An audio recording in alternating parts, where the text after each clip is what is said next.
Evicshen, everyone.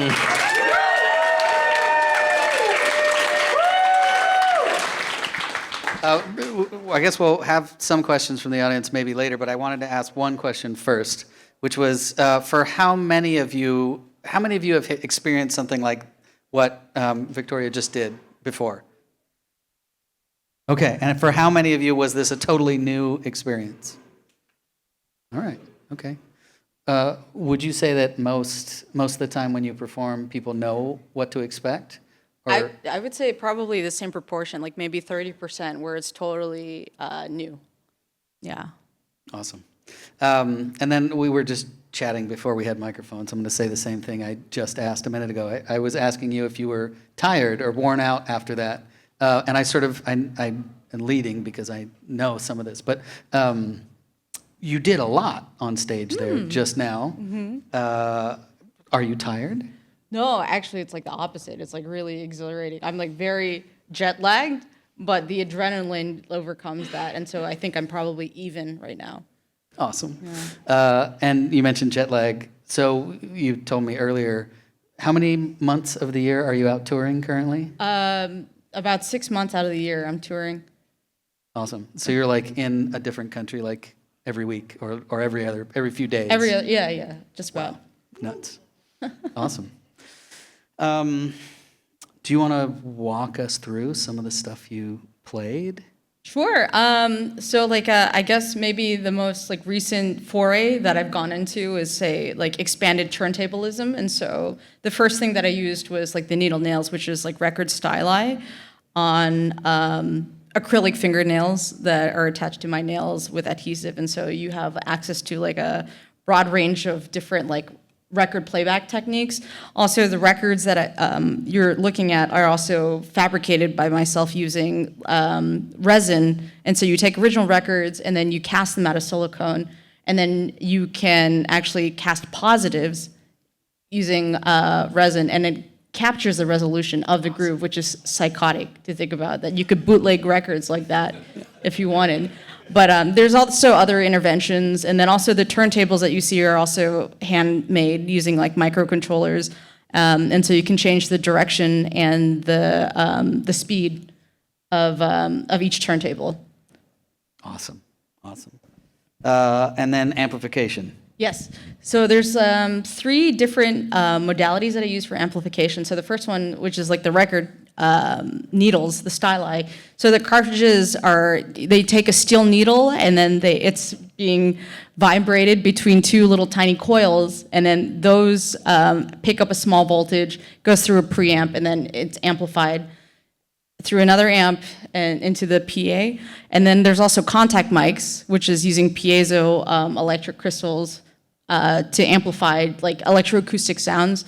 And then there's also a guitar pickup that I use too, and so that's an inductive pickup, similar to the styli. Awesome. Do you have, so I know there are some people in the audience, I know, who get deep into the specifics of piezos and preamps. Do you have a favorite amplification method, or a favorite pickup, like a favorite type of piezo, or? Whatever's cheapest on eBay is they're all, I feel like they're all basically the same, but bigger is mo better, I feel like, usually. Mo better. Awesome. Yeah. Roland. Roll. Is there a Roland? Crank sturgeon. There we go. Yeah. How about like the difference between piezo and, so like you're into like the tactility of sound, and piezos pick up vibrations in surfaces specifically by flexing the crystals, whereas the inductive pickup, the electromagnetic pickup that you have on a guitar, is sensing more the movement of specifically iron in some proximity to that pickup. That's right. What can we do with that? Like what do you find interesting about those two differences? Like what works better for what? Well, it depends on how much you want to reduce feedback. So I would say that the inductive pickups are probably best for reducing feedback. The piezo is great for picking up anything that's non-ferrous, right. I guess. The styli are great. I don't know if you heard, but I was like inhaling, like sucking on the styli, awesome. and you can also get sounds that way. So, and then also I was sticking the needle nails into the trumpet. And so that also functions as a contact mic. And so there's this kind of like perverted orgy of like pickup, like sound stuff that I think that it's being misused, I guess. That's the next thing I was going to say, is that's kind of the wonderful thing about what you do, is that you mentioned feedback, right? And a lot of times, as we're doing right now, trying to keep microphones and things from feeding back, because that's typically deemed undesirable. But in your performance, you're actually trying to find ways, it seems like, right? You're finding ways of playing that feedback, which means you're also playing with the room acoustics and That's fun and interesting. So we're I would say of this small strange band of people who enjoy misusing equipment artistically. For sure. Yeah, no, I think this like fixation on the material kind of like properties. I usually liken this to sort of like the modernist mission of like the 1950s and 1960s of like the painters in New York who were doing like abstract expressionism. Like they were trying to find the specific properties and explore the limitations of paint, but I feel like kind of like in our circles we're doing the same thing with sound and like the specific properties of, say, like resin, like records, the way the mechanics work of the groove, or like circuitry, things as fundamental as that. But this is kind of our cross to bear, is like trying to, I don't know, manipulate and push the envelope with things that we only care about, no one else cares about. Yeah, very few people. Well, you mentioned crank sturgeon, and so I think we do live at this wonderful time where, thanks to the interwebs, lots of people know what other people are doing, and though we are a small group of people, generally speaking, in relation to, I guess, the larger populace, we are able to connect with other people who are doing weird stuff, and so you'd be able to find someone else who would be interested, right, in the things you're doing, and you can share information back and forth, and say, oh, I found this cool thing that I could do, and what are you doing with this, and maybe try this. And it seems like now, as opposed to, say, the 50s or the 60s or the 70s or the 80s, maybe even the 90s. Yeah. Here, the 2000s? No. We have this connection with people through the interwebs, so we can share, even though we're a small group of people, we can share all this cool, weird stuff that we do. For sure. Yeah. Yeah.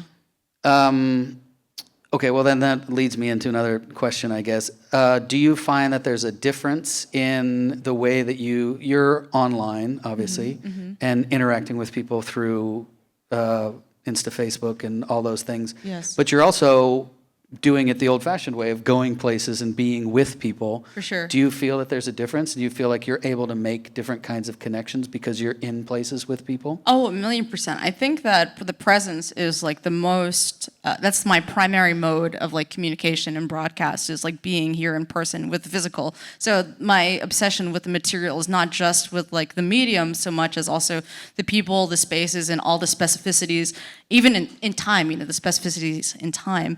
And so that, I think, is like the most direct way to engage with the work. But of course, like, doing things through social media, unfortunately, it's like a necessary evil. I think people are here only because they heard about this through the internet, is like, another way to work. And I think, both things are really important because, like, you can experience something in the present and then sort of not understand how to place it or interpret it, but then like in the context of like a broader culture, like through the internet, maybe there's like a lens that way where you can make more sense of it. And then I think there's this push-pull of, say, like the more abstract aspects of what I'm presenting, like, which is the noise, things that are not easily placed within a genre or space or time, versus things that are like very visible, because social media really is a visible medium. So it's like, small Asian woman doing maybe kind of like extreme aggressive confrontational things. And so when you kind of pit these two aspects against each other, which is like abstraction versus like what I think is like a landfill of meaning or signifiers, that it's a really interesting line that we can sort of like mine and interrogate and like figure out exactly how it is that we value things, or like, assign merit to like different aesthetics or different things that have like an artistic function in our mind. Wow. That's a lot to unpack. Wow, thanks. Yeah, amongst all of that, I was also thinking, and you've probably already thought this, that you're interested in using the body with sound. And so for me, I'm still hung up on this traveling thing.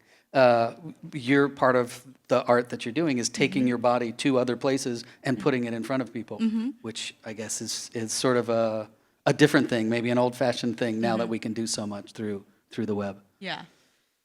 Well, anyone else have questions? Wayne. Hello. I'm super curious because listening to you, watching you, like I feel like it's part symphonic and part scientific, and it's visual, it's auditory, but I wonder how did you get there? Like what was it sort of an engineering background, or was it a musical background, or was it kind of both that sort of led you to this technology and performance kind of place? I think it's both. It's as I've always been very into music, and then like as a high schooler with access to the internet, I was like into finding more and more extreme forms of music, from like no wave to noise rock and metal to like just straight noise. And so that was one pathway. And then like in art school, I was also, I ended up working for a synthesizer company to make money. And so I learned like the technical aspects. And then after that, I like took some classes like at MIT too. And so that also like really drove home the point of like, oh, if you want something, you can make it. So this DIY ethos was like really like driven into me at that point. And then also I started playing music to impress a boy. So that's another like a more autobiographical thing. So there's many like motivations, right, that like drive us to like produce.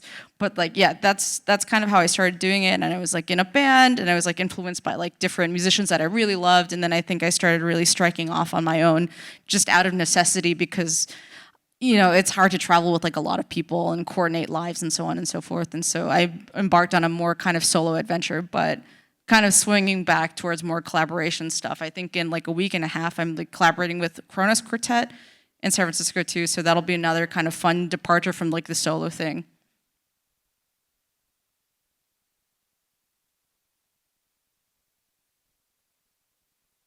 I've seen you in a few venues in San Francisco, and you're touring a lot right now. And I'm really curious if you experience a different vibe from the audience when you're out in it in different places. Sure. Can you describe? Oh my God, yes. So I think my least favorite audience is like the German audience. That is like, come on, impress me. Like more kinky, more better stuff is really. You're so cool. Maybe more leather next time. This is like a definite thing where like people feel like they're very jaded and like they've seen it all and are world weary. But then there's other places, I'd say, like in Asia and China and Australia, where there's just like this really earnest, sincere interest and engagement that's really exciting. And America is a mixed bag. Even within California, every city's got a different flavor. But you have to say, like, for myself especially, but I think it's true of a lot of performers, it's like a kind of vampiric relationship with the audience where you really respond to audience energy, and like also, you give back what you're feeding on from the audience too. So I think it's a very engaged audience really helps with the performance for sure. There's another question here on stage left. That was wonderful. That brought tears to my eyes. I wanted to ask you if there were any emotions or personal narratives that drive your performance.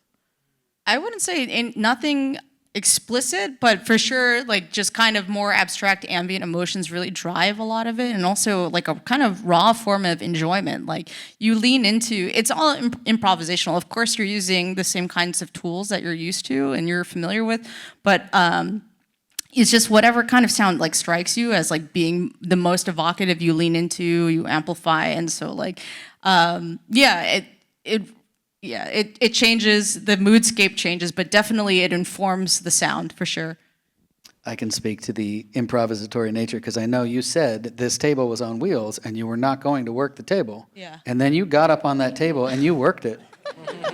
So obviously the mood struck you. Yeah. So things change. Yeah, no, definitely. I was just curious what you're listening to right now, and especially like, I don't know, the one like most mainstream and least mainstream thing you're listening to right now? Probably like the most mainstream music that I've been listening to like very, very recently is a lot of like Memphis rap and like 3 6 Mafia stuff and like kind of horrorcore. And then, was that more mainstream? At least mainstream stuff? What am I listening to? Least mainstream. I'm always listening to like a lot of movie soundtrack stuff, which is like maybe less cool, like dad music, I guess, like boom, yeah. So is also really nice to listen to. Like who's a Canadian band that sang These Eyes? These eyes are crying. No? Yeah. What's that band? I said no one wants to. Oh yeah. It's too embarrassing. Yeah. Wow. Soundtrack stuff, huh? So noise performances are super physical and kinetic, and then there's recordings, and I wonder if you try to bring the same thing into an audio recording, or if the whole goal is different, and kind of flipping it around the other way. If you're kind of working on a piece, are you thinking of it as an audio composition, and then there's the performance version, or are you thinking of it as a performance? For live performances, I'm definitely thinking about it as almost like a cinematic experience where the sound is produced diegetically, so where like the sound is occurring within the narrative that it's happening in. And so this is why it's really hard for me to engage or be compelled by music that is like generated purely through laptop, because there's no direct relationship between an action and a sound. So I think live performance is really powerful in that way, because it affords you the ability to show you how a sound is generated in a space or with an action, with a gesture. I think for recordings, which I have not released one in 5 years, it is a totally different mindset. However, I do like to use live recordings, and because I think you can hear the sort of immediacy of like a live recording versus something that it's like generated through a compositional sort of mindset. But I like to layer those things, like things that are like recorded live versus things that are generated compositionally within, with a document, with like a physical release. And so I think there'll be something like that released next year. But it's a less natural mode for me to work in.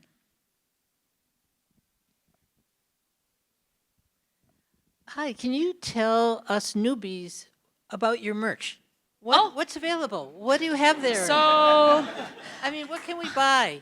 I mean, I didn't bring any physical media this time, unfortunately, because I was sort of rushing out, but I do have some T-shirts here that were printed in London, so I just brought them back, smuggled them, because I think you're technically supposed to declare. There's tariffs. Yeah, You heard with about the the tariffs, tariffs. right? You've been out of town. So We have this whole tariff thing going I'm a on. merch mule. Don't alert Yeah, the yeah, yeah. authorities. Hot off the presses. But yeah, there's just these T-shirts with a design that I like drew of like hands, kind of like a cascade of hands melding into each other. So. Awesome. I can see them. They look great. Oh, thanks. They're on the sub. Physical media is so like 1990 anyway. Yeah. We got MP3s Usually now. I have like flexi discs and stuff, but I just couldn't. I was like rushing out of the house today, so yeah. We have Bandcamp. time for one last question over here. You mentioned Crank Sturgeon on the East Coast, and I had gone to a lot of music festivals that he was in. This one called Peskyamscut Noisecapades that was like on the river that was crumbling ice. And I'm just wondering, like, what venues inspire you, or what venues you feel suit your work most, and also what spaces you'd really like to play in that you haven't yet. I think my favorite spaces are spaces like these, like spaces that are not typically used for music performance. And so there's like character, there's like things you can work with physical properties that are not usually like highlighted or available within like a normal like venue. So say like the fence outside that keeps people from falling into the ocean, like that was utilized during the set. I kind of used the glass like for a moment, but yeah, just unusual spaces. I think, weird museums, like in Boston, they have like the Waterworks Museum, which is like a giant sort of like water processing plant. Like things like in nature are really great, but also like dingy basements are great too. I just like variety, it's really fun. Yeah, and then, just normal institutional things are fine. Also, normal venues are fine too, so. Awesome. Well, thank you all for coming. Thanks. Speaking of it sounding great in venues like this, thank you, Wayne and team, for making it sound wonderful. We were appreciating how nice it sounded. And then just one last thought I want before we go. I totally agree that recording by yourself to produce an album is totally different than like what you just did. Mm-hmm. And maybe I had a roommate who would do performances like what you just did for one person. Mm-hmm. But I think he was strange, and most people wouldn't do that. I mean, yeah. So I wonder if there's a space where, like, I don't know, maybe we can envision some other recording setup where you actually have the recording made with a bunch of people who are encouraged to interact and sort of acknowledge that they're part of making the recording, if only being there so that you can try not to hit them with a bullwhip or whatever it might be. Anyway. Yeah, last that's thoughts. cool thought. Thanks. All right, I'm going to go back to my bells. Thank you very much. Yeah, come down and hang out with the Thank bells. you, Suju. Go home and get some sleep. Yes, thanks so much.